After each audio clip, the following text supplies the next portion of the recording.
माँ बाप को छोड़ के गर्लफ्रेंड को के साथ इलाज कराने जाएगा। कहा कि हमारे स्पाइनल कोर्ड में गोली लगी है, हमारा जो कारोबार है वो बिल्डर वाला है, आपका भाई गैंगस्टर। तो उसने कहा कि नहीं, गैंगस्टर नहीं है जी, नादान है, भोला भाला है। मूली गाजर समझ रहा है चंदन मिश्रा की हत्या को, अपने बच्चों पे लगाम लगाए तो हो सकता है कि ऐसे अपराध जो है वो हमारे बिहार के पूरे भारत में कम हो जाए। चंदन मिश्रा हत्याकांड को लेकर कई सारे खुलासे किए जा रहे हैं और बता दें कि इस हत्याकांड को लेकर के बड़ी बात सामने आई है। बताया गया कि सिर्फ वहां 5 शूटर ही नहीं थे, उसके अलावा भी 4 लोग स्पॉट पर मौजूद थे जो पारस हॉस्पिटल के बाहर इंतजार कर रहे थे, जिन्होंने अपराधियों को भागने में मदद की। और इसके बाद बता दें कि पुलिस पूरी तरीके से एक्शन मोड में आती है और 4 लोगों की गिरफ्तारी अभी तक कर ली गई है, जिसमें से एक नाम जो है वो निशु खान का सामने आया है। बता दें कि जो मेन शूटर है तौसीफ बादशाह, उसका मौसेरा भाई है निशु खान, और निशु खान को भी पकड़ लिया गया है और उसने साफ तौर पर बहुत सारी बातें बताई है। कहा है कि मैं अपनी गर्लफ्रेंड के साथ इलाज करवाने जा रहा था और इस हत्याकांड से मेरा कुछ भी लेना देना नहीं है। तो इस मुद्दे पर बातचीत करने के लिए मेरे साथ मेरी सहयोगी बबीता मिश्रा मैम है। मैम, निशु खान ने कहा है कि गर्लफ्रेंड के साथ इलाज करवाने जा रहा था और जो तौसीफ है वो नादान है और नादानी में उसने हत्या कर दी। अच्छा, एक बात बताइए आप मुझे, माँ बाप को छोड़ के गर्लफ्रेंड को के साथ इलाज कराने जाएगा? हाँ, हमको लगता है कि ये डर की वजह से इस तरीके की बातें कर रहा है। गर्लफ्रेंड के लिए वो बेचैन है, उसने ऐसा कहा है निशु खान ने, मैं भी देख रही थी। उसने उस वक्त कहा कि हमारे स्पाइनल कोर्ड में गोली लगी है, हमारा जो कारोबार है वो बिल्डर वाला है। और जो बात है तो बहुत पत्रकार ने कहा कि भाई, बहुत सारे पत्रकार थे, उन्होंने कहा कि भाई देखिए कि भाई क्यों गोली मारा, तो उसने कहा कि गलती हो गई, गलती हो गई, मतलब कि आप एक इंसान को मार रहे हैं और गलती हो गई। और मेरा भाई क्या है, जब पत्रकार ने पूछा कि मेरा भाई, आपका भाई गैंगस्टर, तो उसने कहा कि नहीं, गैंगस्टर नहीं है जी, नादान है, भोला भाला है। इस तरीके से हाँ, उसको आप, वो मेरा भाई है। लेकिन प्रेमिका के बारे में जो बातें कही निशु खान ने, ये चौंका देने वाली बातें, और वो बातें ये थी कि भाई मैं कलकत्ता जा रहा था इलाज के लिए और गर्लफ्रेंड के साथ जा रहा था। मेरी गर्लफ्रेंड ने कहा कि कलकत्ता में बेस्ट डॉक्टर है, वहाँ इलाज हो जाएगा। लेकिन क्या एक लड़के, जबकि आप अनमैरिड हैं, तो गार्जियन के साथ रहते हैं, तो गार्जियन के जब साथ रहते तो गार्जियन ने तय करता है कि मेरा बच्चा कहाँ इलाज कराएगा। गर्लफ्रेंड होती कौन है इलाज कराने वाली? बताइए, आपके माँ बाप, आप भी अनमैरिड है, तो अभी आपके माँ बाप ही के ऊपर आपकी लायबिलिटी है ना। आपके माँ बाप आपके बारे में सोचेंगे। आप तो ये नहीं कहेगा हम बॉयफ्रेंड इलाज कराएगा, हमारा कराएगा। तो कहीं ना कहीं हमें लगता है कि बचने की एक बड़ी मुहिम है कि हम कैसे बचें।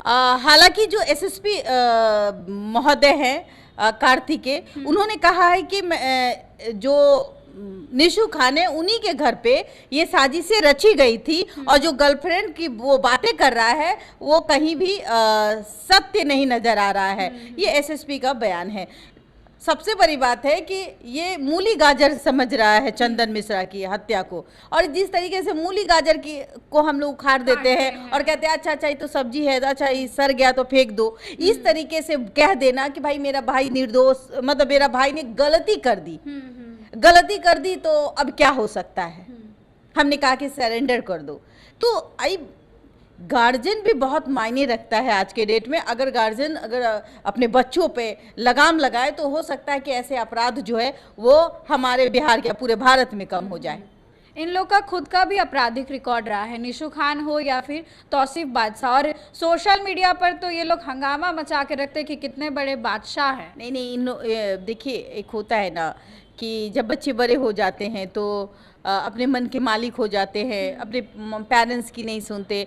चूँकि ये जो निशु खान हैं या उनके भाई हैं, कहीं ना कहीं उनकी माँ खुद एक टीचर है। आप समझने की ज़रूरत है, एक टीचर समाज को शिक्षा देती, वो कभी नहीं चाहेगी कि हमारा बच्चा जो है वो गलत रास्ते में जाए। लेकिन बच्चे जब बड़े हो जाते हैं तो कहीं ना कहीं गार्जियन का जो पकड़ है वो थोड़ा सा ढीला हो जाता है, इसी के कारण है। लेकिन मैं यही कहूँगी फिर भी कि अगर समाज को अच्छा करना हो तो गार्जियन अपने बच्चों पे जरूर ध्यान दें कि उसके बच्चे कहाँ जा रहे हैं और उसके बच्चे किस रास्ते में हैं। अगर अब गार्जियन अगर उस रास्ते को रोकेंगे तो बच्चे की में सुधार दिखेगी आपको। आजकल मैम इजी मनी कमाने का भी तरीका सामने आ गया कि हम बहुत बड़े विधायक बनेंगे, आराम से पैसा मिल जाए, लाखों रुपए कमा ले और इसलिए ये सब वारदात को अंजाम पहले आप देखते थे कि लोग इतने सोशल मीडिया पर एक्टिव नहीं रहते थे, सोशल मीडिया पे दान पुण्य भी नहीं हुआ करता था। लेकिन आज का सोशल मीडिया का यूज इस तरीके से भी हो रहा है कि रील्स बनाया, लोगों को 2 केले दिए, बांट लिए, फिर उसके बाद विधायक बनने का सपना है तो विधायक बन गए। लेकिन हाँ, अब हमको गैंगस्टर बनना है, बाहुबली बनना है, तो बाहुबली बनने के लिए हमें भी अब कुछ रील्स आप जब देखेंगे तो दिमाग खराब हो जाएगा, जिसमें हथियार रहते हैं, कट्टा लहराता हुआ रहता है, तो इससे मनोबल बढ़ता है उस बच्चों का और जिससे कि आप देखिएगा उसको एक मौका मिलता है, कोई किसी ने ऑफर दिया कि ऐसा कर दो, कुछ नहीं होगा, लेकिन बाद में इसका अंजाम बहुत बुरा होता है। देखिए जिस तरीके से आपने देखा कि ये 5 अपराधी जिस तरीके से पारस हॉस्पिटल, जहां घुसने के लिए आदमी को सोचना पड़ता है, वहां घुस करके ये गोली मार के निकल जाते हैं चंदन मिश्रा की। तो आने वाले समय में हमें पता होगा कि अब इनके साथ क्या होने जा रहा है। लेकिन एक बात मैं आपको बताऊंगी, अब ये लोग बिहार आ रहे हैं, बंगाल में थे अब बिहार आ रहे हैं और रास्ते में अब देखिए इनके साथ क्या होता है, आने वाला समय ही बताएगा। देखिए निशु खान जिस तरीके का बयान दे रहा है उससे साफ पता चलता है कि वो बचने की कोशिश कर रहा है। उसका कहना है कि मुझे गोली लगी थी, इलाज के लिए मैं अपनी गर्लफ्रेंड के साथ आया था और ऐसे में बचने की कोशिश कर रहा है। एसएसपी ने इस बयान का खंडन किया और उन्होंने साफ तौर पर कहा है कि निशु खान भी जो है इस हत्याकांड में शामिल है और पटना एसएसपी ने इसको लेकर के एक बहुत बड़ा खुलासा किया है। बता दें कि 5 आरोपी जो हैं, जो 5 शूटर्स आपको सीसीटीवी कैमरे में नजर आए गोली मारने के बाद भागते हुए, उनके अलावा भी कुछ लोग मौजूद थे स्पॉट पर पारस हॉस्पिटल के पास और 4 लोग वहां पर मौजूद थे। एक तो बाइक से था जो इंतजार कर रहा था और बाकी 2-3 लोग जो है वो शूटर्स को भागने में मदद करते हैं, छिपने में मदद करते हैं और 2 और लोगों का नाम सामने आया है। एक का नाम हर्ष है, एक का नाम भीम है, जिन्होंने तौसीफ को भागने और छुपने में मदद की। और बता दें कि 4 लोगों की गिरफ्तारी कोलकाता से की गई है। अब सभी को ट्रांजिट रिमांड के लिए पटना लाया जाएगा और उसके बाद जो आगे की कार्रवाई होगी वो होगी। आपको बता दें कि पुलिस जो है लगातार एक्शन मोड में नजर आ रही है। जिस तरीके से ये मामला सामने आया, पूरे बिहार सहित पूरे देश में इसको लेकर के जो है चर्चा तेज हो गई और पुलिस प्रशासन पर सवाल खड़े होने लगे हैं। अब इस खबर में आगे क्या होता है वो हम आपको आगे बताएंगे।